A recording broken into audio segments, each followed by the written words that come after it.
Hello दोस्तों, मैं प्रदीप शुक्ला आपका स्टडी अड्डा में बहुत बहुत स्वागत करता हूं। उम्मीद करते हैं आप अच्छे होंगे, स्वस्थ होंगे और आपकी तैयारी, आपकी पढ़ाई बहुत ही बेहतरीन तरीके से चल रही होगी। तो आज मैं आपके लिए ले करके हाजिर हूं CUET का प्रीवियस ईयर का क्वेश्चन पेपर। तो CUET जो एग्ज़ाम है वो आपका जो है सेंट्रल यूनिवर्सिटीज़ में एडमिशन के लिए एक एग्ज़ाम होता है, एक एंट्रेंस एग्ज़ाम होता है। CUET का फुल फॉर्म ही है सेंट्रल यूनिवर्सिटीज़ एंट्रेंस टेस्ट। तो उसमें जो आपका एक तीसरा सेक्शन आता है जनरल टेस्ट का, ठीक है ना, जिसमें आपका मैथ, रीजनिंग और जनरल नॉलेज के क्वेश्चन पूछे जाते हैं। तो उसमें हम आज डिस्कस करने वाले हैं मैथ के क्वेश्चनों को, ठीक है ना, कि किस प्रकार के क्वेश्चन आए थे और कैसे उनको आप आसानी से सॉल्व कर सकते हैं। और आगे भी जो एग्ज़ाम होने वाला है मई में, उसमें भी इसी प्रकार के क्वेश्चन आपसे पूछे जाएंगे, ठीक है ना, इन्हीं टॉपिक से रिलेटेड पूछे जाएंगे। क्लियर है? तो चलिए आज की क्लास को स्टार्ट करते हैं बिना किसी देरी के। और देखिए, जरा देखिए पहला क्वेश्चन क्या है भाई। पहला क्वेश्चन जरा रीड करते हैं और फिर इसको जो है सॉल्व करने की हम लोग कोशिश करते हैं। ओके, ठीक है।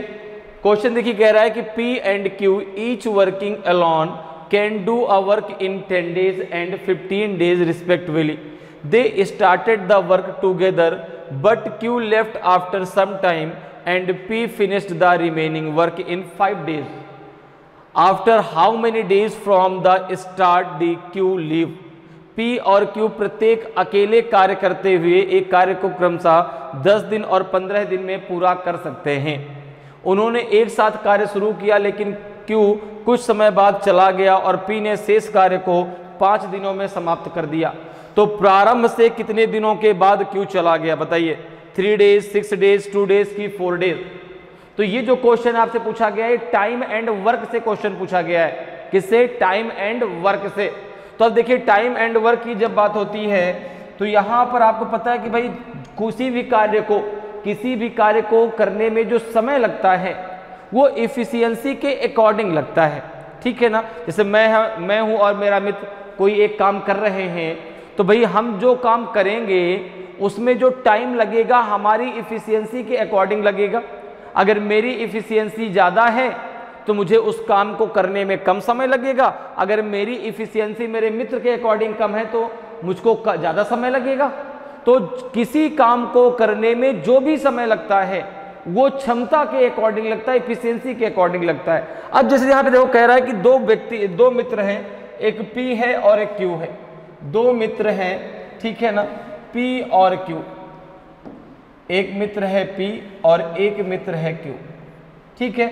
P अकेले कार्य को 10 दिनों में और Q जो है 15 दिनों में कर सकता है। ये क्या दिया गया है? ये उनका समय दिया गया है, ये D का समय दिया गया है। अगर मैं बात करूं कि इनकी इफिशियंसी कितनी होगी, क्योंकि इफिशियंसी के अकॉर्डिंग ही तो समय लगेगा, इफिशियंसी के अकॉर्डिंग ही तो समय लगेगा। तो ये तो समय दिया गया कि भाई इसने 10 दिन में पूरा कर दिया, इसने 15 दिन में अकेले पूरा कर दिया। तो अब यहां से हम सबसे पहले निकाल लें टोटल वर्क। टोटल वर्क कैसे निकालेंगे? 10 और 15 का एलसीएम ले लीजिए। तो 10 और 15 का जो एलसीएम है यहां से आपका आ जाएगा टोटल वर्क। तो 10 और 15 का एलसीएम हो जाएगा 30। एलसीएम वह संख्या होती है जो दोनों से डिवाइड हो जाए, ठीक है ना, जो 10 से भी डिविजिबल हो और 15 से भी आपका डिविजिबल हो। तो दोनों से डिविजिबल संख्या है 30। तो अब देखो जरा इनकी इफिशियंसी निकाल लो। तो 10 3 जा 15 और ये आ जाएगा आपका 15 2 जा 30, ठीक है ना। 10 3 जा 30 और 15 2 जा 30। तो P की इफिशियंसी कितनी आ गई? एक दिन में 3 काम करने की है। Q की इफिशियंसी एक दिन में 2 काम करने की है। दोनों को मिलकर के कितनी है? 5 काम करने की। अब अगर दोनों मिलकर काम करते तो इस काम को 6 दिन में पूरा कर देते। भाई टोटल वर्क जो तो आपका 30 है, अगर दोनों मिलकर करते तो इस कार्य को वो जो है 6 दिन में पूरा कर देते।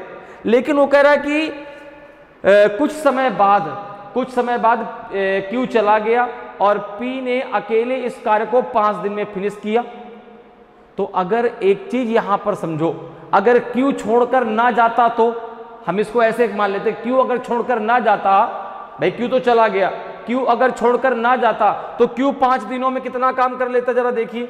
तो आपने कहा क्यू की इफिशियंसी एक दिन में काम करने की 2 है, ठीक है ना। अगर भाई क्यू छोड़कर क्यू, चूंकि गया कौन, क्यू गया कौन, क्यू, तो अगर क्यू छोड़कर ना जाता तो वह जो है 5 दिनों में कितना काम कर लेता। तो आपने कहा कि अगर क्यू छोड़कर ना जाता तो 5 दिनों में क्यू कितना काम करता। तो 5 दिनों में क्यू द्वारा किया गया कार्य, 5 दिनों में क्यू द्वारा किया गया कार्य। तो आपने कहा कि भाई क्यू की क्षमता कितनी है, 2 है। अगर क्यू 5 दिन और काम करता तो 5 दूना 10 काम वह और कर देता, ठीक है ना। 5 दूना 10 काम वह और कर देता। तो अब देखिए अगर बात करें तो टोटल वर्क कितना हो जाएगा, अब टोटल वर्क कितना हो जाएगा। तो भाई आपने कहा 30 पहले से था, 5 दिन तक वह और काम कर, 10 काम और बढ़ जाता, टोटल हो जाता 40, टोटल हो जाता 40। अब ये दोनों मिलकर काम करते तो कितने दिन में खत्म कर देते। अगर दोनों मिलकर काम करते तो कितने दिन में खत्म कर देते। तो दोनों की जो है इफिशियंसी कितनी है, 3 + 2 = 5। दोनों की जो मिलकर इफिशियंसी है P + Q की वो है 5। दोनों अगर मिलकर इस काम को करते, दोनों अगर मिलकर के इस काम को करते तो 40/5 8 दिनों में यह काम पूरा हो जाता, ठीक है ना। दोनों अगर मिलकर काम करते तो 8 दिनों में यह काम क्या हो जाता, पूरा हो जाता। क्लियर। लेकिन कह रहा है कि 5 दिनों में पी ने अकेले काम समाप्त कर दिया, जो बचा काम था। तो कितने दिन बाद पी छोड़कर चला गया।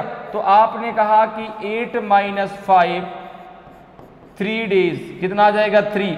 तो 3 दिनों के बाद जो है क्यू छोड़कर चला गया। बात मेरी समझ में आई भाई। हमने इसको ऐसे मान लिया कि क्यू छोड़कर अगर ना जाता तो भाई क्यू इन 5 दिनों में कितना काम कर लेता, 10 काम और कर लेता। तो भाई टोटल काम आपका 40 हो जाता, दोनों मिलकर करते तो 8 दिन में फिनिश कर देते, ठीक है ना। तो भाई उसने 5 दिन में फिनिश कर दिया अकेले पी ने, तो 3 दिन के बाद क्यू छोड़कर चला गया। तो यहां पे आंसर हो जाएगा ऑप्शन ए, यहां पे आंसर हो जाएगा ऑप्शन ए। 3 दिन के बाद जो है, प्रारंभ से कितने दिन के बाद क्यू चला गया, 3 दिन के बाद चला गया। 3 दिन के बाद जो है क्यू जो है काम छोड़ करके चला गया। क्लियर, समझ में आया कैसे करना था, क्लियर है। तो इसका आंसर क्या हो जाएगा आपका ऑप्शन ए। आगे बढ़ते अगले क्वेश्चन पे आते हैं। अगले क्वेश्चन को जरा भाई रीड करते देखिए क्या है। अगला क्वेश्चन आपका पूछा गया है कि सरफेस एरिया ऑफ क्यूब पूछा गया। क्या पूछा गया है कि what is the total surface area of A cube of side 3 centimetre. 3 centimetre भुजा वाले घन का कुल पृष्ठीय क्षेत्रफल क्या है, बताइए भाई। 27 square centimetre, 54 square centimetre, 36 square centimetre की 72 स्क्वायर सेंटीमीटर। तो अभी इस क्वेश्चन को सॉल्व करने के लिए आपको डायरेक्ट जो है फॉर्मूले की जरूरत पड़ेगी, ठीक है, कि भाई क्यूब का टोटल सरफेस एरिया का फॉर्मूला क्या होता है। तो अगर हम बात करें कि total surface area of A cube, अगर मैं बात करूं कि टोटल सरफेस एरिया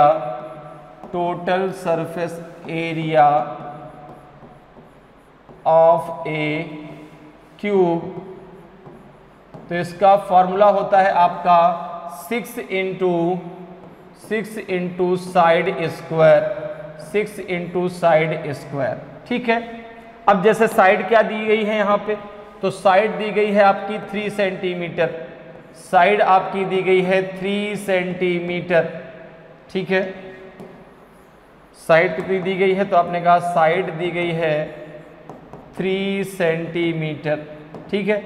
यहाँ पे रख दीजिए। अब कितना आ जाएगा, total surface area equals to हो जाएगा, टोटल सरफेस एरिया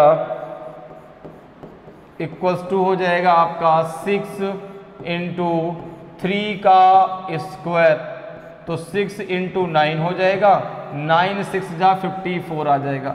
तो 54 सेंटीमीटर स्क्वायर आपका आंसर आ जाएगा, ठीक है ना। 54 सेंटीमीटर स्क्वायर आपका आंसर आ जाएगा। तो यहाँ पे ऑप्शन सी आपका सही आंसर हो जाएगा, ठीक है ना।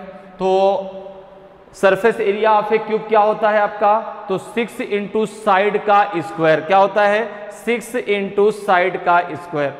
तो आंसर क्या आ जाएगा आपके 54 सेंटीमीटर स्क्वायर। तो ऑप्शन सी आपका सही आंसर होगा। क्लियर है। अगले क्वेश्चन पे आते हैं। अगले क्वेश्चन को जरा रीड करते हैं और देखिए भाई क्वेश्चन क्या पूछा गया है। तो सबसे पहले क्वेश्चन को रीड कर लीजिए जो क्वेश्चन में है क्या, फिर क्वेश्चन को सॉल्व करने की हम लोग कोशिश करेंगे। क्वेश्चन कह रहा है कि the speed of 3 scooters are in the ratio of 2:3:4। Find the ratio between the time taken by these scooters to travel the same distance. 3 स्कूटरों की गति 2:3:4 के अनुपात में है। समान दूरी तय करने में स्कूटरों द्वारा लिया गया समय का अनुपात ज्ञात कीजिए। तो भाई देखो दूरी तय करनी है, समान दूरी तीनों को तय करनी है, स्पीड का रेशियो दिया गया है, तो टाइम का रेशियो जो आएगा, तो भाई जो इस टाइम है किसी भी दूरी को तय करने में जो टाइम लगता है वो स्पीड के अकॉर्डिंग लगता है। स्पीड ज्यादा समय कम, स्पीड कम समय ज्यादा, ठीक है ना। तो भाई स्पीड के अकॉर्डिंग ही तो टाइम लगेगा। तो यहां पर देखो अगर हम बात करें तो यहां पर स्पीड का रेशियो दिया गया है, टाइम का रेशियो आपसे पूछा गया है, और ये भी कह रहा है कि भाई सब इन तीनों को समान डिस्टेंस तय करनी है, सेम डिस्टेंस इन तीनों को तय करनी है। तो यहां पर देखो मान लो पहला स्कूटर ए है, दूसरा स्कूटर बी है और तीसरा स्कूटर सी है। तो ये स्पीड का रेशियो है, किसका रेशियो दिया गया है, स्पीड का रेशियो कितना, तो यहां दिया गया है 2:3:4। ओके, हमसे पूछा किसका रेशियो गया है, टाइम का रेशियो। तीनों को सेम डिस्टेंस तय करनी है, तो डिस्टेंस कैसे निकालेंगे, तीनों का एलसीएम निकाल लो। तीनों का जो एलसीएम होगा वो टोटल डिस्टेंस हो जाएगी।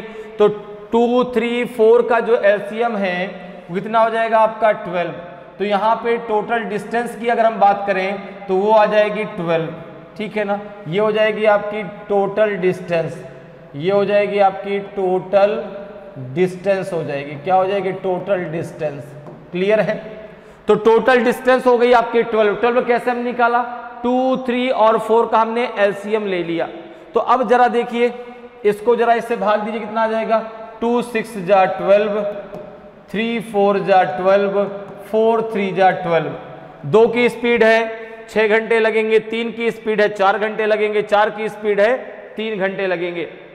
तो भाई जो समय लगता है किसी भी ट्रेवलिंग में, किसी भी दूरी को तय करने में, वो हमेशा स्पीड के अकॉर्डिंग लगता है। अगर स्पीड ज़्यादा है तो समय कम लगेगा, स्पीड कम है तो समय ज़्यादा लगेगा। तो यहाँ पर जो रेशियो आएगा, टाइम का रेशियो क्या आ जाएगा आपका, तो टाइम का रेशियो आ जाएगा आपका 6:4:3, 6:4:3, ये टाइम का रेशियो आएगा। तो ऑप्शन डी आपका सही आंसर होगा, ऑप्शन डी आपका सही आंसर हो जाएगा। क्लियर है। तो टाइम का रेशियो क्या आ जाएगा आपका 6:4:3 आएगा। अगले क्वेश्चन पे चलते हैं। अगले क्वेश्चन को ज़्यादा देखिए रीड करते हैं भाई। अगला क्वेश्चन देखिए क्या है। अगला क्वेश्चन आपका जो है बहुत ही बेहतरीन क्वेश्चन पूछा गया है। देखिए क्वेश्चन कह रहा है कि इफ 2x - 3/x = 5 तो find the value of 4x² - 9/x²। अगर 2x - 3/x = 5 हो तो 4x² - 9/x² का मान ज्ञात कीजिए। 25 होगा, 30 होगा, 35 होगा कि 49 होगा। अब इसको करने के दो तरीके हैं, इसको करने के दो तरीके हैं। पहला तरीका क्या है, पहला तरीका कह सकते हैं शॉर्टकट तरीका, ठीक है ना। शॉर्टकट तरीका क्या है कि भाई आप वैल्यू मानिए x की कुछ ऐसी, ठीक है ना, x की वैल्यू मानिए जिससे ये जो आपका इक्वेशन दिया गया है ये सेटिस्फाइड हो जाए, ये पूरा का पूरा इक्वल हो जाए। x की वैल्यू हम ऐसे रखते हैं जिससे इधर भी 5 आ जाए, इधर तो 5 ही है। तो अगर ये सेटिस्फाइड हो जाएगा तो हमारी वहां से डायरेक्ट हम आंसर निकाल सकते हैं। जैसे देखिए यहाँ पर आपका जो इक्वेशन दिया गया वो है आपका 2x - 3/x = 5। अब यहाँ पर मुझे x की वैल्यू ऐसी रखनी जिससे इधर भी 5 आ जाए। तो मेरा left hand side equals to right hand side हो जाएगा, मेरा जो है यहाँ पे इक्वेशन सेटिस्फाइड हो जाएगा। तो अगर देखो मैं यहाँ पे x बराबर 3 रखता हूँ, x बराबर क्या 2 रखने पे आएगा क्या? पहले 2 रख के देखो, सबसे पहले 1 रख के देखिए, तो 1 रखने पे ये 2 माइनस 3 हो जाएगा, नहीं तो 1 तो नहीं होगा। 2 जरा रख के देखो, 2 2 जा 4, अब देखो 3/2 है, 3 बाई ये हो जाएगा 2, 2 2 जा 4, 4 माइनस 3 तो 1 बचेगा, ये 10 हो जाएगा, तो 2 भी नहीं काम करेगा भाई। अगर हम यहाँ पे 2 रखते हैं तो देखो ये 2 2 जा कितना हो जाएगा 4 हो जाएगा, ये 3/2 हो जाएगा, ठीक है ना। अगर हम इसको 3/2 को अगर हम सॉल्व कर लेते तो 1.5 आएगा, तो 4 माइनस 1.5 आपका 5 आ ही नहीं पाएगा, तो इसलिए 2 भी सही नहीं होगा। जरा 3 रख के देखते हैं, जरा 3 रख के देखते हैं, x इक्वल टू 3, तो आपने कहा 3 रखने में कितना हो जाएगा, 3 2 जा 6 हो जाएगा, ये 1 हो जाएगा। देखो 2 × 3 माइनस 3/3 तो ये हो जाएगा आपका 6 माइनस 1 इक्वल टू 5। तो x इक्वल टू क्या हो जाएगा आपका 3, बिल्कुल सही है, x इक्वल टू 3 आपका बिल्कुल सही है। x इक्वल टू 3 रखने पे हमारा जो इक्वेशन वो बराबर हो गया।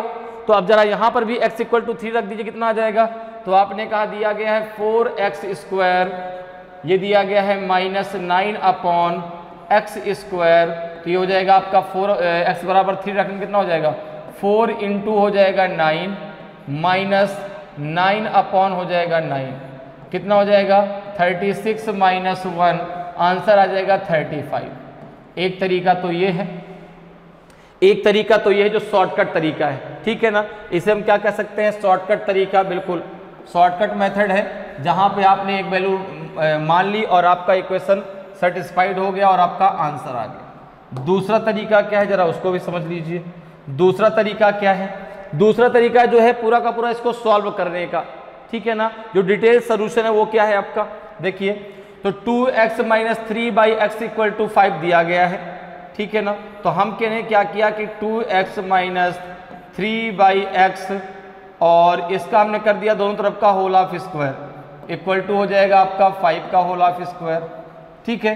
ये कितना हो जाएगा, ये हो जाएगा आपका 4x² प्लस 9/x² माइनस कितना हो जाएगा, ये हो जाएगा आपका 2 × a × b होता है, तो x से x कट जाएगा, 3 दूना 6 दूना 12 हो जाएगा, ये 5 50 हो जाएगा 25।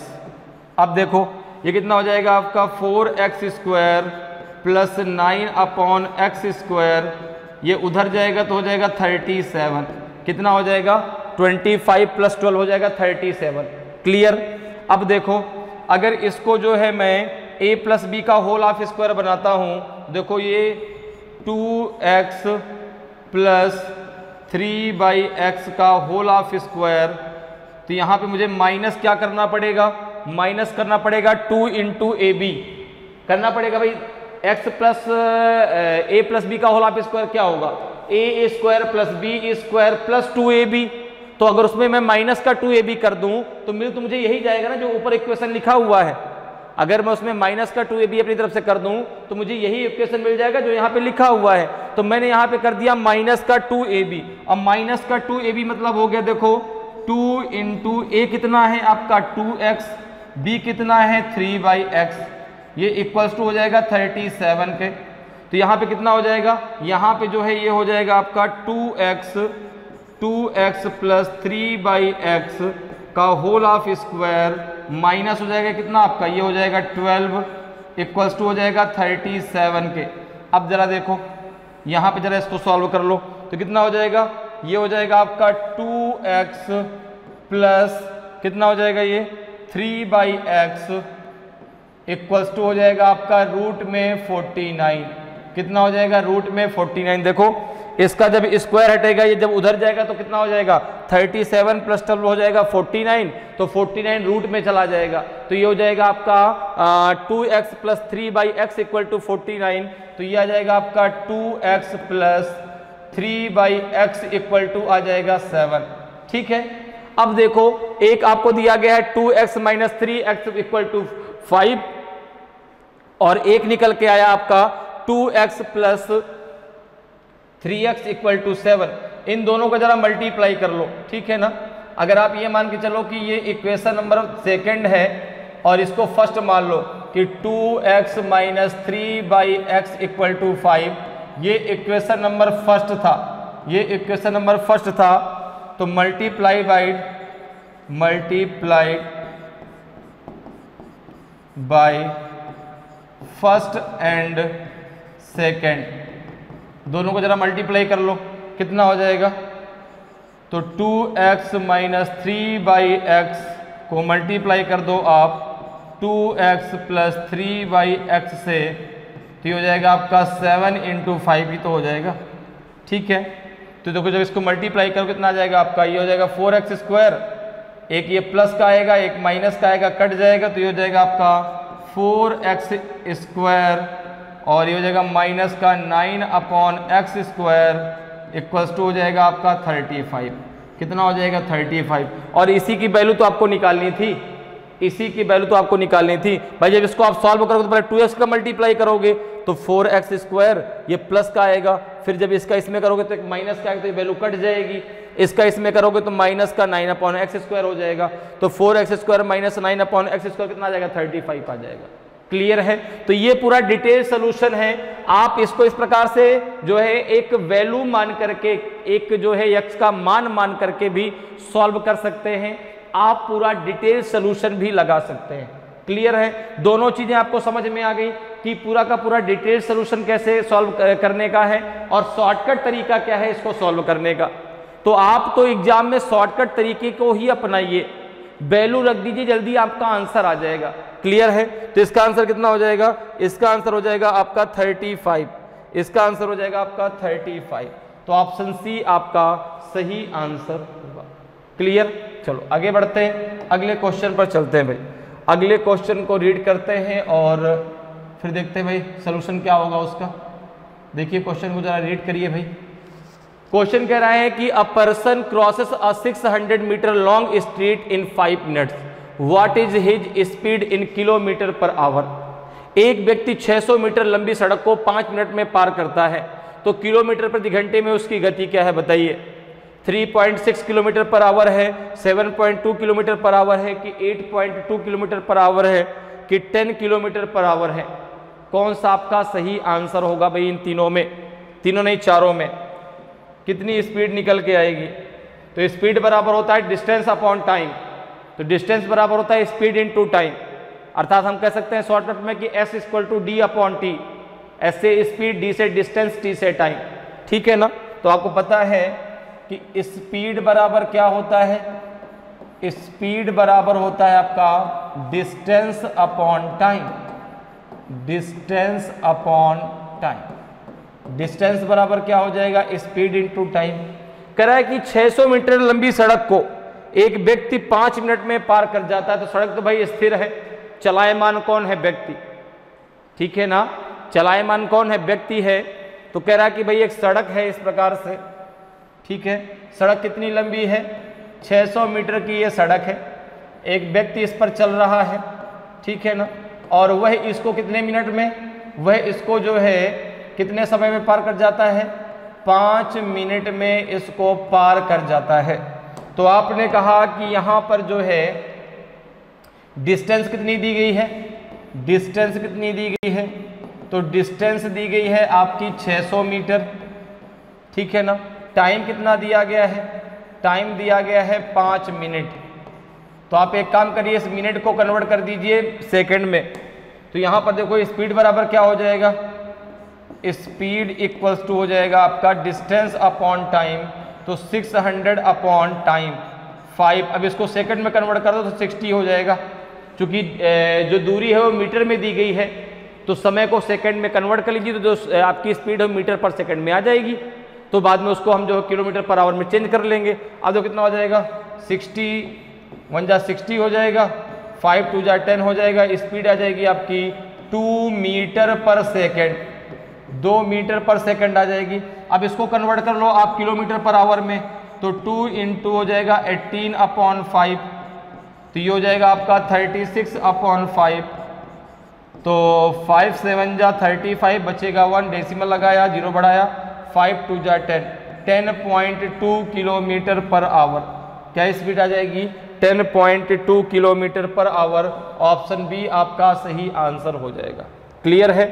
कितनी स्पीड आएगी? 10.2 किलोमीटर पर आवर इसकी स्पीड आ जाएगी। मीटर पर सेकंड में कितनी आएगी? 2 मीटर पर सेकंड। किलोमीटर पर आवर कितनी आ जाएगी आपकी? तो 7.2 किलोमीटर पर आवर। तो ऑप्शन जो है आपका बी बिल्कुल सही आंसर होगा। समझ में आया कैसे? स्पीड बराबर होता है डिस्टेंस अपॉन टाइम। टाइम दिया था मिनट में, हमने उसको कन्वर्ट कर लिया सेकंड में। तो मिनट को सेकंड में कन्वर्ट करने के लिए क्या करेंगे? 60 से हमने मल्टीप्लाई कर दिया। क्लियर है? चलिए आगे बढ़ते हैं, अगले क्वेश्चन पर आते हैं भाई। अगले क्वेश्चन को जरा रीड करते हैं। अगला क्वेश्चन देखिए क्या दिया गया है, रीड करके इसको सॉल्व करने की हम लोग कोशिश करते हैं भाई। ठीक है, पढ़िए जरा क्वेश्चन देखिए। क्वेश्चन करा कि a man walking at the rate of 5 kilometre per our crosses a bridge in 15 minutes. The length of the bridge is. एक व्यक्ति 5 किलोमीटर प्रति घंटे की गति से चलते हुए एक पुल को 15 मिनट में पार करता है। पुल की लंबाई कितनी है? 600 मीटर है, 750 मीटर है, 1000 मीटर है कि 1250 मीटर है? बताइए भाई क्या होगा आंसर। तो ऐसा क्वेश्चन मैंने अभी अभी आपको बताया है, स्पीड बराबर डिस्टेंस अपॉन टाइम। तो जरा एक बार कोशिश करिए, एक बार आप लोग कोशिश करिए कि इसका आंसर निकल आए आपसे, क्योंकि अभी अभी मैंने आपको ऐसा ही क्वेश्चन कैसे करना है अभी हम लोगों ने डिस्कस किया है। तो जरा कोशिश करें इस क्वेश्चन का आंसर निकालने की। तो देखिए बहुत ही आसान सा क्वेश्चन है, ठीक है ना। अपनी कोशिश जारी रखिए, हम लोग भी डिस्कस कर रहे हैं। तो यहाँ पर देखिए क्या है कि अगर इस क्वेश्चन को देखें तो बहुत ही आसान क्वेश्चन है। तो यहाँ पर देखो आपको ना शुरू बताया देखिए अभी अभी कि स्पीड बराबर क्या होता है। आपने कहा स्पीड बराबर होता है डिस्टेंस अपॉन टाइम। स्पीड बराबर क्या होता है? Distance upon time. ये क्वेश्चन मुश्किल से जो है आपका 5 सेकंड का है। तो डिस्टेंस बराबर क्या हो जाएगा? डिस्टेंस बराबर हो जाएगा आपका speed into time. Speed into time. तो डिस्टेंस ही तो हमें बतानी है। क्या बतानी है? डिस्टेंस। ठीक है ना। तो अब देखो कह रहा है कि भाई जो है एक व्यक्ति एक ब्रिज को पार कर रहा है। एक व्यक्ति एक ब्रिज को पार कर रहा है। तो भाई व्यक्ति चलायमान है, ब्रिज की तो कोई स्पीड है नहीं, ब्रिज की कोई स्पीड नहीं है। स्पीड किसकी है? व्यक्ति की। ब्रिज तो अपने आप में एक जगह कांस्टेंट खड़ा है, व्यक्ति भाई बराबर चला जा रहा है उसके ऊपर से। तो कह रहा है कि व्यक्ति की जो स्पीड है वो दी गई है किलोमीटर पर आवर में। ठीक है, जो दूरी निकल के आएगी डिस्टेंस वो मीटर में निकल के आएगी। तो हम क्यों ना इस स्पीड को मीटर पर सेकंड में कन्वर्ट कर लें। तो अगर हम स्पीड को मीटर पर सेकंड में कन्वर्ट करते हैं तो स्पीड आपकी दी गई है 5 किलोमीटर पर आवर। इसको मीटर पर सेकंड में कन्वर्ट करने के लिए आपको मल्टीप्लाई करना होगा 5/18 से। तो यह आ जाएगा आपका 25/18 मीटर पर सेकंड। मीटर पर सेकंड। अब देखो टाइम कितना दिया गया है आपको? टाइम दिया गया है आपको जो है 15 मिनट। मिनट को आपने सेकंड में कन्वर्ट कर लिया तो जाएगा 15 × 60। कितना आ जाएगा? 15 × 60। तो अब देखो डिस्टेंस क्या है? डिस्टेंस वही है जो लेंथ ऑफ ब्रिज है। ध्यान रखना, डिस्टेंस क्या है? लेंथ ऑफ ब्रिज है। यहाँ पे हम जो भी डिस्टेंस की बात करते हैं, डिस्टेंस मतलब हो गया लेंथ ऑफ ब्रिज। क्योंकि ब्रिज को क्रॉस करने के लिए भाई जितना लंबा ब्रिज होगा उतना दूर चलेगा वो। ठीक है ना। तो डिस्टेंस क्या है? लेंथ ऑफ ब्रिज है। ठीक है ना। तो यहाँ पे देखो डिस्टेंस बराबर क्या हो जाएगा? डिस्टेंस इक्वल्स टू हो जाएगा आपका 25/18 × 15 × 60।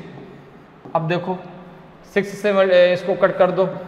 6 × 10 = 60, 6 × 3 = 18, 3 × 5 = 15, 25 × 5 = 125 × 10। तो ये आ जाएगा आपका जो है 1250 मीटर। कितना आ जाएगा? 1250 मीटर। 1250 मीटर जो है ब्रिज की लेंथ आ जाएगी। ऑप्शन डी आपका सही आंसर हो जाएगा। क्लियर है। तो ब्रिज की लेंथ कितनी निकल के आएगी? 1250 मीटर, 1250 मीटर। क्लियर, समझ में आ रहा है? डिस्टेंस बराबर होता है स्पीड इनटू टाइम। स्पीड भी हमें पता थी, टाइम भी हमें पता है। टाइम मिनट में दिया गया था, हमने सेकंड में कन्वर्ट कर लिया। क्यों सेकंड में कन्वर्ट किया? क्योंकि हमने स्पीड को मीटर पर सेकंड में कन्वर्ट कर लिया है, ठीक है ना। तो यहाँ पे आपका आंसर आ जाएगा जो है 1250 मीटर। क्लियर? आगे बढ़ते हैं, अगले क्वेश्चन पे आते हैं। अगले क्वेश्चन का आंसर जरा देखिए भाई, करते हैं हम लोग। क्वेश्चन को जरा रीड करिए और रीड करने की बाद जरा सॉल्व करने की हम लोग भरपूर कोशिश करते हैं। क्लियर है? क्वेश्चन देखिए, कह रहा है आपसे कि अ train travels eight an average of 50 miles per hours for 2:1/2 hours and then travels at a speed of 70 miles per hour for 1:1/2 hours. How far did the train travel in the entire 4 hours? एक train औसतन 50 मील प्रति घंटे की गति से 2.5 घंटे के लिए यात्रा करती है और फिर 1.5 घंटे के लिए 70 मील प्रति घंटे की गति से यात्रा करती है। पूरे 4 घंटे में ट्रेन ने कितनी दूरी तय की? बताइए। बहुत आसान सा क्वेश्चन है। 120 माइल्स की, कि 150 माइल्स की, 200 माइल्स की, कि 230 माइल्स की, कितनी डिस्टेंस उसने तय की है इस टोटल 4 आवर्स की जर्नी में, आपको बताना है। तो यहां पर देखिए, स्पीड बराबर क्या होता है? Distance upon time. डिस्टेंस बराबर क्या होता है? डिस्टेंस बराबर क्या होता है? डिस्टेंस बराबर क्या होता है? तो आपने कहा स्पीड इनटू टाइम। डिस्टेंस बराबर क्या होता है? Speed into time. तो यहां पे देखो स्पीड कितनी दी गई है? स्पीड कितनी दी गई है? तो आपने कहा स्पीड दी गई है 50 माइल्स पर आवर, ठीक है ना। 50 माइल्स पर आवर, ठीक है। टाइम कितना दिया गया है? टाइम दिया गया है आपको 2.5 घंटे का। 2:1/2 आवर्स, इसको हम क्या लिख सकते हैं? 5/2 आवर्स। कितना लिख सकते हैं? 5/2 आवर्स, ठीक है ना। इसका मतलब और हो गया। तो अगर डिस्टेंस की बात करें, डिस्टेंस कितनी निकल के आएगी? डिस्टेंस कितनी निकल के आएगी? तो आपने कहा हो जाएगा स्पीड इनटू टाइम। तो 5/2, तो 2 जा 4, 2 5 जा 10, 25 2 जा 50 होता है, 25 5 जा 125। तो जो है इसने अभी तक 2.5 घंटे में 50 की स्पीड से कितनी दूरी तय की? इसने तय की 125 मील। अब जरा सेकंड चेक कर लो। अब कह रहा है कि स्पीड कितनी है? अब है स्पीड जो है 70 miles per hour, 70 miles per hour है, ठीक है ना। टाइम कितना है? टाइम जो है अब वो है आपका 1:1/2। इसको हम क्या लिख सकते हैं? 3/2 आवर। तो अब डिस्टेंस कितनी हो जाएगी? तो अब डिस्टेंस कितनी हो जाएगी? तो डिस्टेंस इक्वल्स टू होता है आपका स्पीड इनटू टाइम। तो 70 गुणे 3/2, तो 35 दूना 70 होता है। ये जगह 3 5 15, 3 3 का 9, 1 10, यह आ जाएगा 105 माइल्स। तो टोटल डिस्टेंस कितनी हो जाएगी? अगर हम बात करें कि टोटल डिस्टेंस कितनी हो जाएगी? टोटल डिस्टेंस कितनी हो जाएगी? तो आपने कहा पहले वो चला 125 और अब चला 105, कितना हो जाएगा? तो 25 5 हो जाएगा आपका 30, और कितना हो जाएगा आपका 125 है ना, तो 25 5 130, 100 200 225 हो जाएगा, 230 हो जाएगा। 230 माइल्स आपका आंसर आ जाएगा। 230 माइल आपका मील आपका आंसर आ जाएगा। तो यहाँ पे जो है ऑप्शन डी आपका सही आंसर होगा। ट्रेन जो है पूरे 4 घंटे में 203 मील चली, तो ऑप्शन डी आपका सही आंसर होगा। अगले क्वेश्चन पे चलते हैं। देखिए अगला क्वेश्चन क्या है भाई, अगले क्वेश्चन पे आते हैं। अगला क्वेश्चन जरा रीड करिए भाई, देखिए क्या कह रहा है। क्वेश्चन कह रहा है कि ए इज, जरा और थोड़ा सा ऐसे नीचे कर लेते हैं, clear. A is twice as good a workman as B and together they finish a piece of work in 18 days. Okay, in how many days will A alone finish the work? A B से दुगना अच्छा काम करने वाला है और दोनों मिलकर किसी काम को 18 दिनों में पूरा कर सकते हैं। ए अकेला उस कार्य को कितने दिनों में समाप्त करेगा? बताइए भाई, 36 डेज में, 42 डेज में, 27 डेज में कि 48 डेज में? तो अब ये जो क्वेश्चन है वो आपसे टाइम एंड वर्क से ही पूछा गया है। तो अब यहां पर देखो, अगर हम बात करें तो दो व्यक्ति हैं, एक ए है और दूसरा व्यक्ति आपका बी है, ठीक है ना। दो व्यक्ति हैं ए और बी, और इनकी जो है इफिशियंसी का जो रेशियो दिया गया वो क्या दिया गया? देखो, a is twice as good a workman as b. A B से दुगना अच्छा कार्य करता है। तो अगर मैं इनकी इफिशियंसी की रेशियो की बात करूं, इनके इफिशियंसी की रेशियो की बात करूं तो इसकी इफिशियंसी 2 है, इसकी इफिशियंसी 1 है। भाई दुगना अच्छा काम करने वाला है, तो अगर बी 1 काम करता है तो ए 2 काम करेगा। तो इनके इफिशियंसी का रेशियो क्या निकल के आएगा? 2:1। अब देखो कह रहा है कि दोनों जब मिलकर काम करते हैं, दोनों जब मिलकर काम करते हैं ए और बी, तो ये जो है 18 दिनों में काम को फिनिश कर देते हैं। दोनों को मिलकर इफिशियंसी कितनी है? ए प्लस बी दोनों की इफिशियंसी कितनी है? ए प्लस बी दोनों की इफिशियंसी कितनी है? तो आपने कहा 2 + 1 = 3, ठीक है ना। तो अगर हम बात करें कि टोटल वर्क कितना निकल के आएगा, टोटल वर्क कितना निकल के आएगा, तो आपने कहा ये हो जाएगा आपका efficiency into time, efficiency into days. भाई चूंकि जो टाइम लगता है वह क्षमता के अकॉर्डिंग ही तो लगता है, ठीक है ना। जो टाइम लगता है क्षमता के अकॉर्डिंग लगता है, तो इफिशियंसी इनटू डेज हो जाएगा। तो इफिशियंसी कितनी है? टोटल 3। कितने दिनों में समाप्त करते हैं? 18 दिनों में। तो टोटल कार्य कितना हो गया? 54। टोटल वर्क कितना हो गया? 54। तो कह रहा कि अगर ए अकेले करता तो कितने दिनों में फिनिश कर लेता? तो आपने कहा 54 टोटल वर्क है, ठीक है ना। और ए की इफिशियंसी कितनी है? 2। तो इसको जो है 27 डेज लग जाते। कितने दिन लग जाते? 27 डेज लग जाते। ऑप्शन आपका सी जो है सही आंसर होगा। क्लियर है? तो ए अगर अकेले वर्क करता तो 27 डेज में वह वर्क को फिनिश कर पाता। क्लियर? भाई ए की इफिशियंसी 2 है, बी की इफिशियंसी 1 है, ठीक है। दोनों की मिलकर इफिशियंसी कितनी हो जाएगी? 3। दोनों मिलकर के 18 दिनों में काम फिनिश करते हैं, तो टोटल वर्क कितना हो जाएगा आपका? Efficiency into days. तो total efficiency into total days कितना हो जाएगा आपका? 3 × 18। तो टोटल वर्क था आपका जो है, टोटल वर्क था जो कितना आपका 54।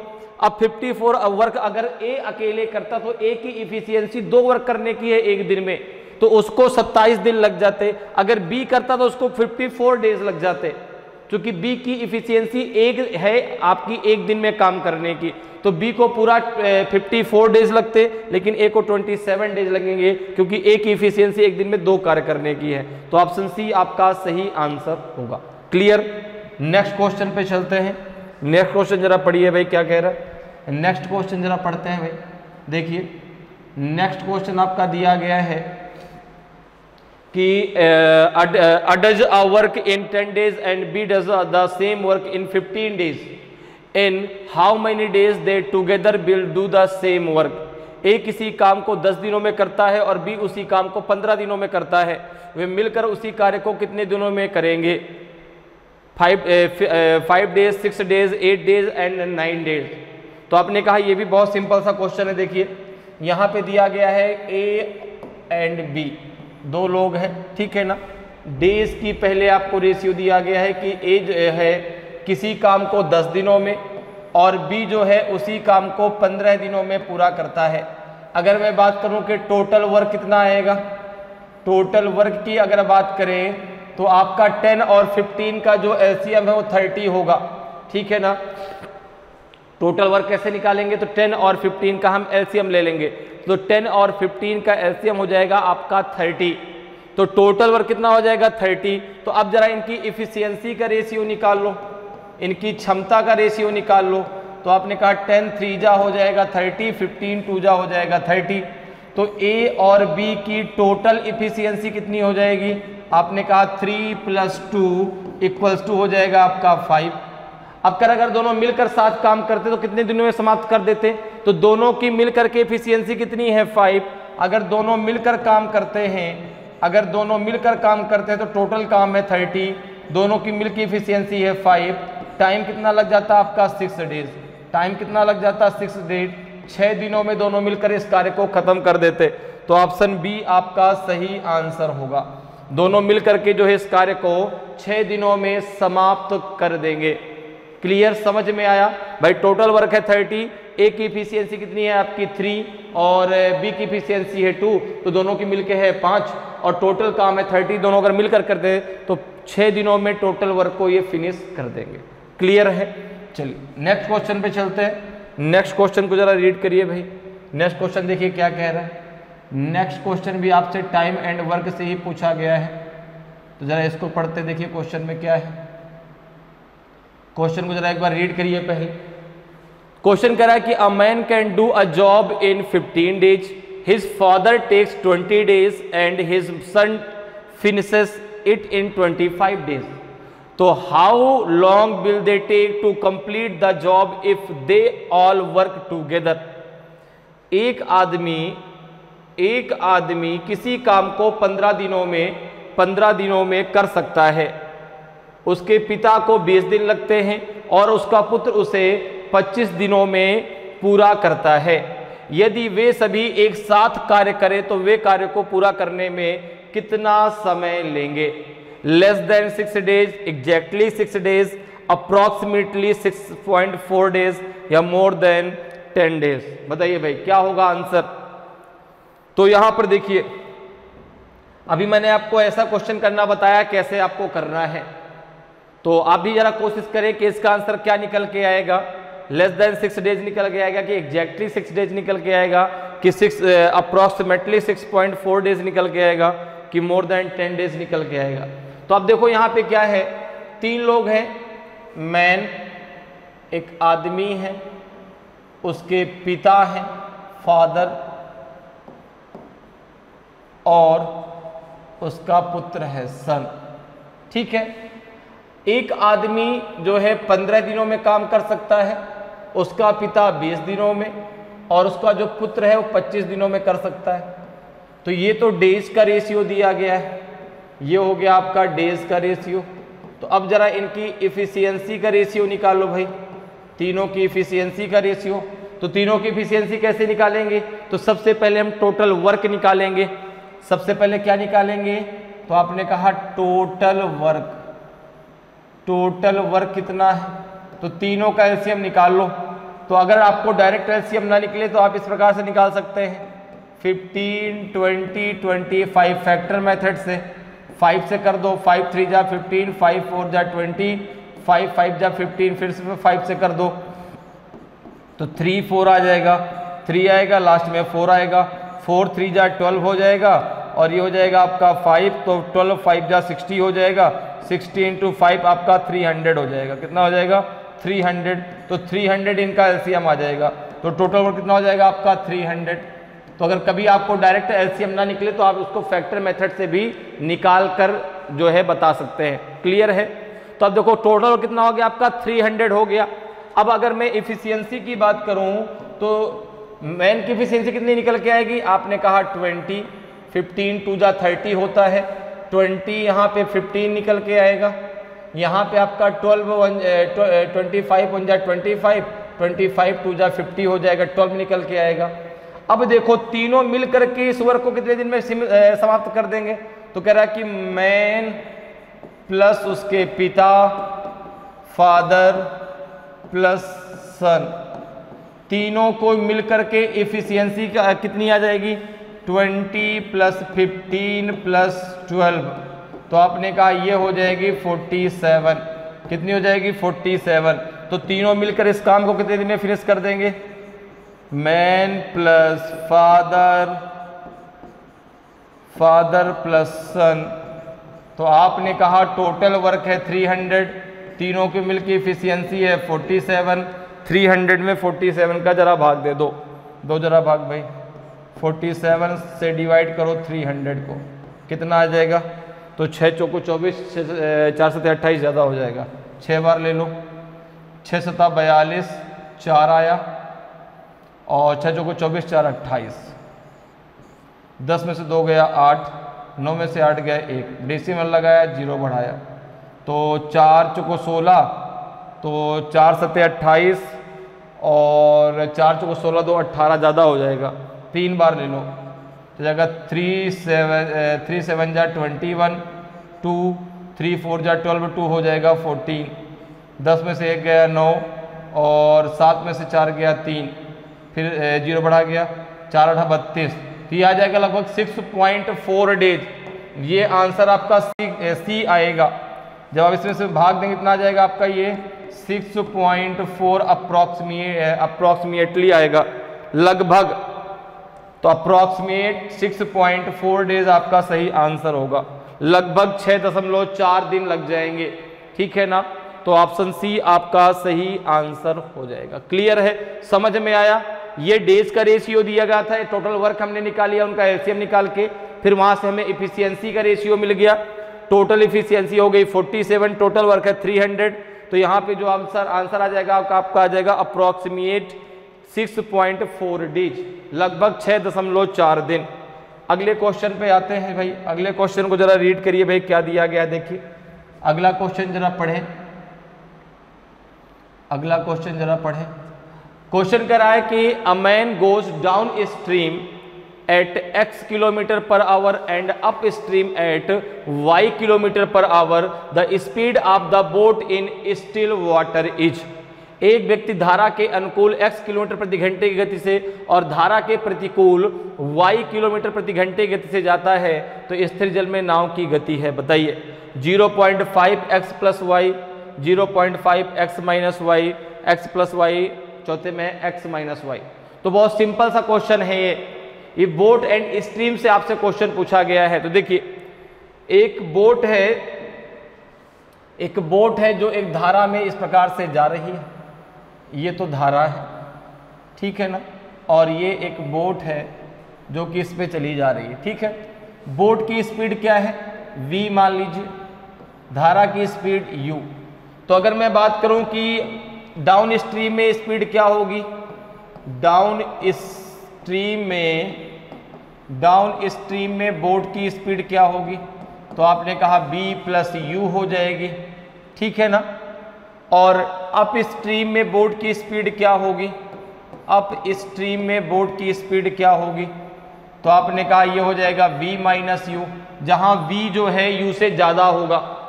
भाई अगर जो बोट है उसकी स्पीड जो है वह धारा की स्पीड से ज़्यादा होगी तभी तो उसके विपरीत में आ पाएगी, अगर कम होगी तो धारा ही उसको बहा के ले जाएगी।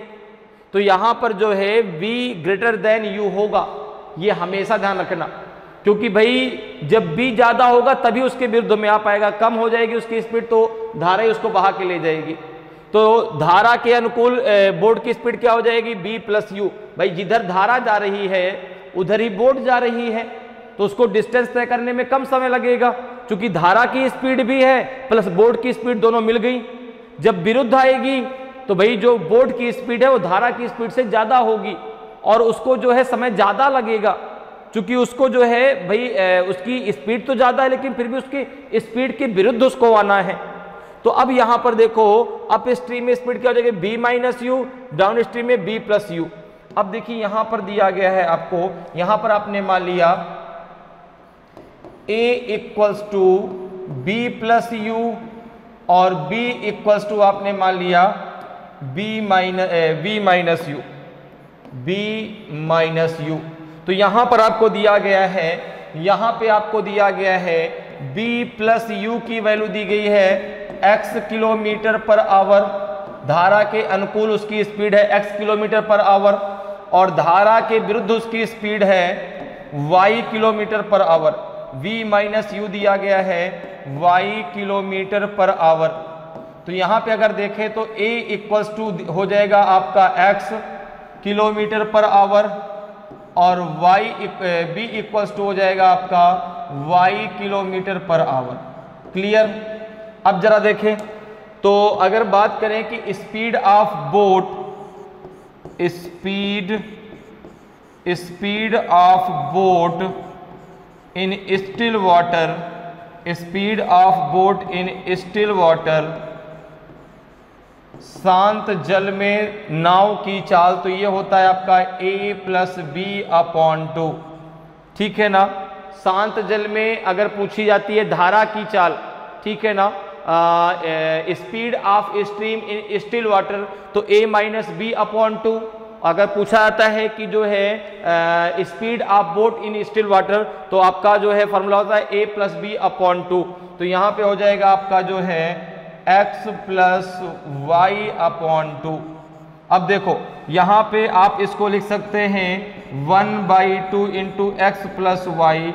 1/2 को आप लिख सकते हैं 0.5 x प्लस वाई, ठीक है ना। बहुत लोग कंफ्यूज जाते हैं सर जी, यहाँ तो 1/2 निकल के आए, वहाँ तो सर 0.5 लिखा हुआ है।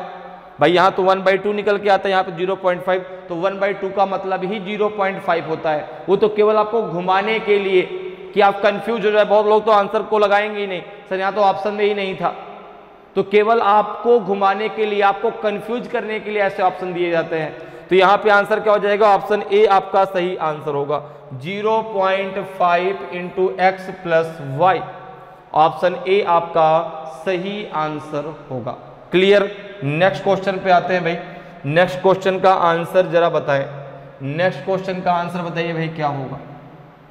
नेक्स्ट क्वेश्चन देखिए आपका दिया गया है, कुछ ऐसा है। इसको जरा रीड करें एक बार, फिर क्वेश्चन का आंसर देने की कोशिश करें।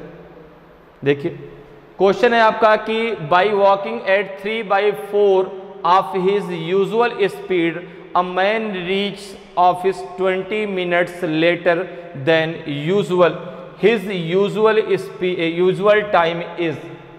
एक आदमी अपनी सामान्य गति की 3/4 गति से चलकर कार्यालय 20 मिनट देरी से पहुंचता है, उसका सामान्य समय है। बताइए भाई 65 मिनट है, 60 मिनट है, 70 मिनट है कि नॉन ऑफ दीज है, इनमें से कोई नहीं। उसका जो है सामान्य समय आपको निकालना है। तो एक बार आप भी कोशिश करिए, एक क्या आंसर निकल के आएगा।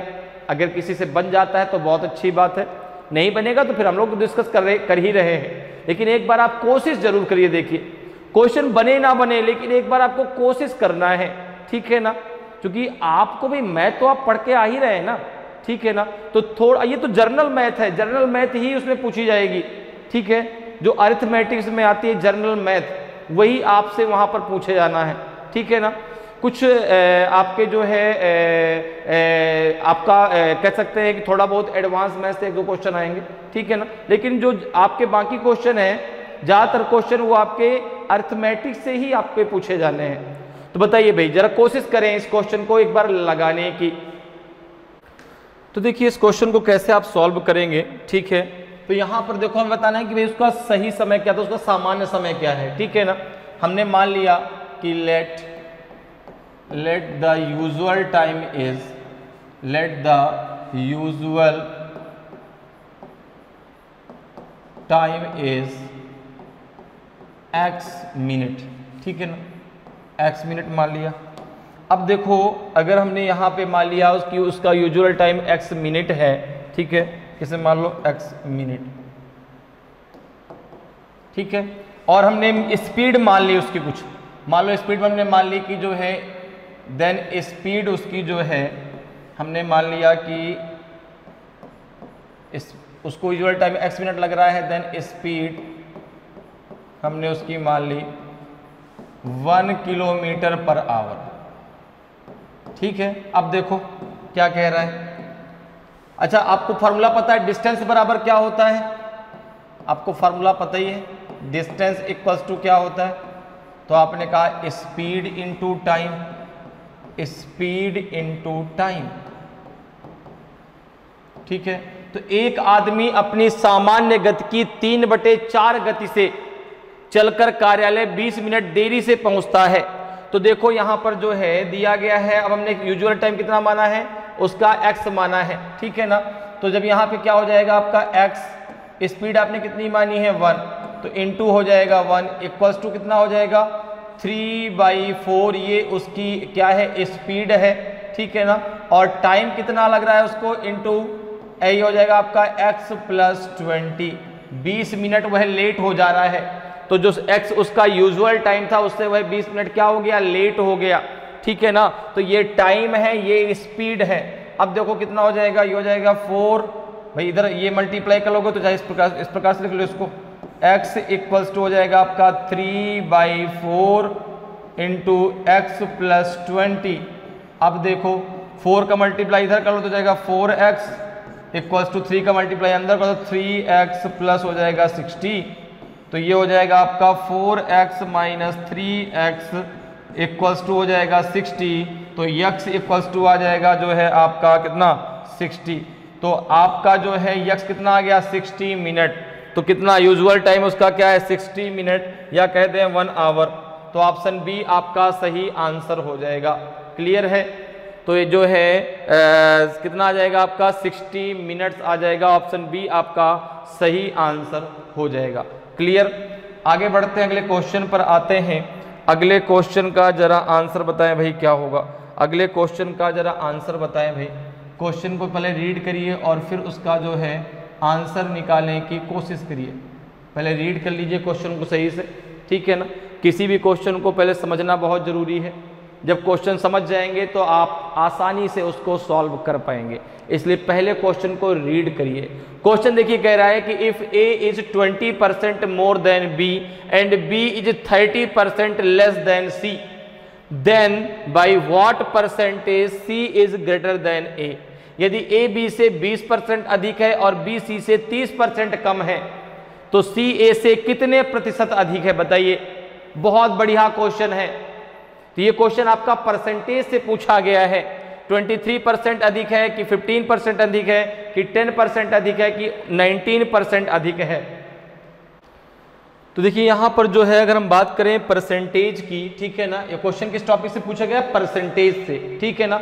परसेंटेज मतलब होता है जिस संख्या के साथ परसेंटेज लगाओ तो अपॉन 100, ठीक है। ज्यादा तो हम यहाँ पे जो बेस मानेंगे वो 100 मानेंगे, ठीक है। ज्यादा उसमें प्लस करेंगे, अगर कम है तो उसमें माइनस कर देंगे।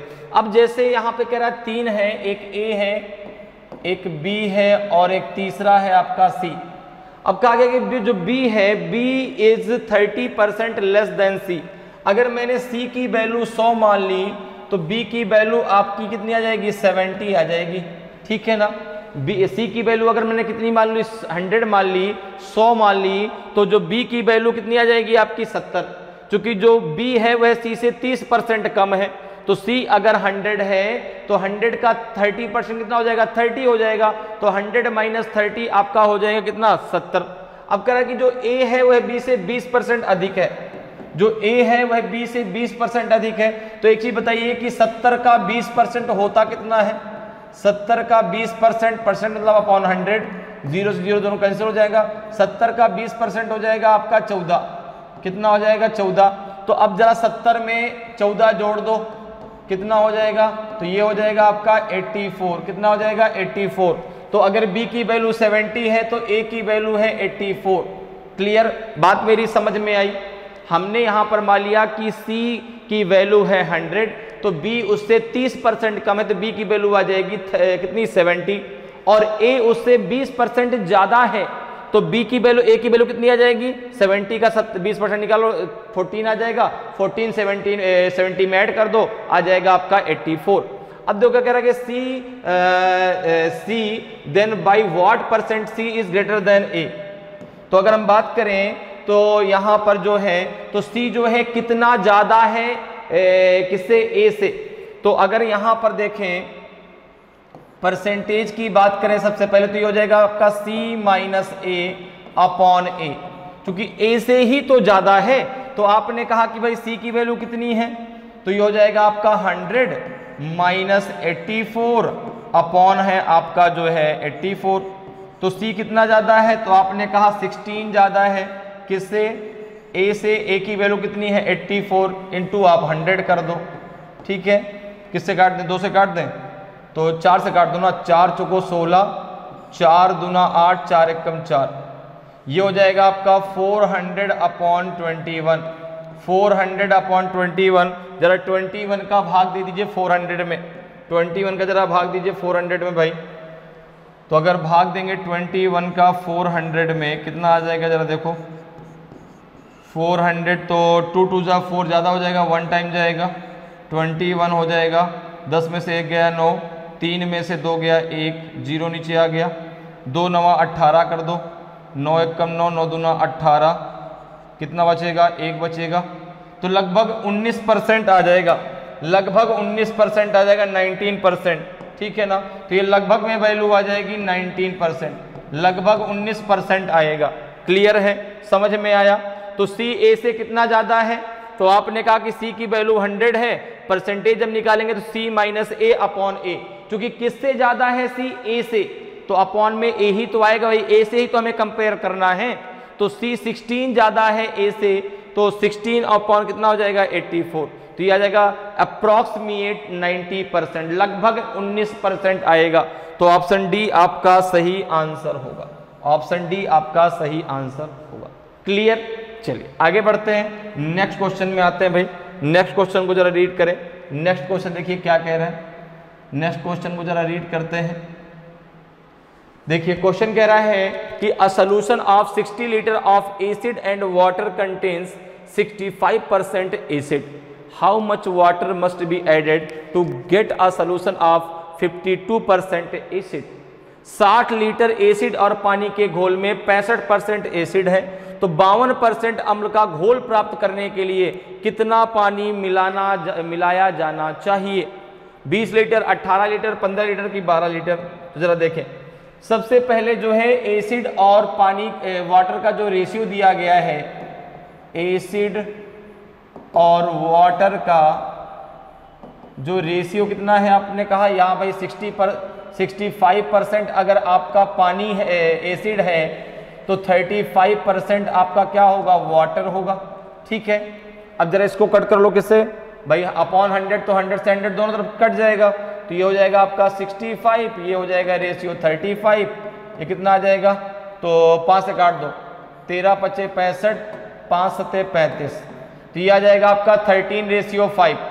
अब देखो रेशियो का टोटल कितना है, तो आपने कहा 13 + 7, ये हो जाएगा रेशियो का टोटल है 20। टोटल जो आपको मिक्सचर दिया गया वो 60 लीटर है, तो 1 = हो जाएगा 3 के, 1 = हो जाएगा 3 के, तो 3 का मल्टीप्लाई इसमें कर दो और 3 का मल्टीप्लाई इसमें कर दो, तो एसिड हो जाएगा आपका 39 लीटर और पानी हो जाएगा 21 लीटर। क्लियर है, एसिड कितना है 60 लीटर में, एसिड है आपका 39 लीटर और वाटर है 21 लीटर। अब कह रहा है कि भाई इसमें हमें मिलाना है पानी, हमें मिलाना है पानी, और अब जो नया घोल चाहिए, अब जो नया आपका मिक्सचर बनके तैयार होगा उसमें 52% आपका अम्ल होगा और बाकी जो बचा वो पानी होगा। तो मिलाना किसको है, मिलाना जो है आपका जो है वो पानी को मिलाना है। ठीक है ना, नया जो रेशियो बनेगा वो क्या बनेगा, अगर मैं आपसे कहूं कि न्यू रेशियो क्या होगा, न्यू रेशियो क्या होगा, न्यू रेशियो क्या होगा किसका, एसिड का और वाटर का, एसिड का और वाटर का नया रेशियो क्या है, तो आपने कहा 52% एसिड है, तो बाकी जो बचा 48% आपका वाटर होगा। इसको अगर हम 2 से डिवाइड करें तो ये हो जाएगा 26, ये हो जाएगा आपका 24, 2 से फिर डिवाइड कर दो, हो जाएगा 13, ये हो जाएगा 12। अब जो रेशियो आएगा वो 13:12 का आएगा। जरा देखो मिलाना क्या है, पानी। हमने मान लिया कि इसमें हमने A लीटर पानी मिला दिया, हमने मान लिया कि इसमें हमने जो है A लीटर पानी मिला दिया। कितने लीटर पानी, A लीटर पानी मिलाया। ठीक है ना, तो देखो क्या हो जाएगा, ये बनेगा जो है रेशियो 39/21 + A = हो जाएगा, नया रेशियो कितना चाहिए 13/12। इसको जरा सॉल्व कर लो, 12 का मल्टीप्लाई कर दो 39 में, 13 का मल्टीप्लाई कर दो इसमें, तो 12 9 जा 108 होता है, तो 8 आ जाएगा, 10 आपका क्या हो गया कैरी, 12 3 जा 36 और 10 हो जाएगा 46, 468 = हो जाएगा 13 1 जा 13, 13 2 जा 26 और 1 हो जाएगा आपका 27, 273 + 13A। ओके, यहाँ पे जरा इसको सॉल्व कर लिए, कितना आ जाएगा, ये हो जाएगा 13A = हो जाएगा आपका 468 माइनस हो जाएगा 273, तो ये A = कितना आ जाएगा आपका, 8 में से 3 गया तो 5, 16 में से 7 गया तो 9, 3 में से 2 गया तो 1, 195/13, तो 13 1 जा 13, 13 6 जा हो जाएगा आपका नहीं 13 5 जा 65, 13 5 जा 65। तो यहाँ पे ए की वैल्यू कितनी आ जाएगी 15 लीटर, ए की वैल्यू कितनी आ जाएगी 15 लीटर आ जाएगी। तो कितने लीटर पानी मिलाना पड़ेगा 15 लीटर पानी मिलाना पड़ेगा। तो ऑप्शन सी आपका सही आंसर हो जाएगा। ऑप्शन सी कितना पानी मिलाना चाहिए तो 15 लीटर पानी और मिला दिया जाएगा, जिससे जो है जो आपका नया मिक्सचर है उसमें 52% एसिड हो जाएगा और बाकी 48% आपका वाटर हो जाएगा। क्लियर है? तो इस प्रकार से आप बहुत आसानी से मैथ के क्वेश्चनों को सॉल्व कर सकते हैं। उम्मीद करते हैं कि आज की क्लास आपको बहुत अच्छे से समझ में आई होगी। अगर आज की क्लास आपको अच्छी लगी हो, आज का वीडियो आपको अच्छा लगा हो और अभी तक आपने वीडियो को लाइक नहीं किया तो वीडियो को लाइक जरूर करें। अगर आप नए हैं और अभी तक आपने चैनल को सब्सक्राइब नहीं किया तो चैनल को सब्सक्राइब जरूर कर लें, ताकि आपको क्लास की जानकारी समय समय पर मिलती रहे और आपकी तैयारी बेहतरीन तरीके से चलती रहे। तो आज के लिए इतना ही, फिर मिलेंगे। जय हिंद, जय भारत।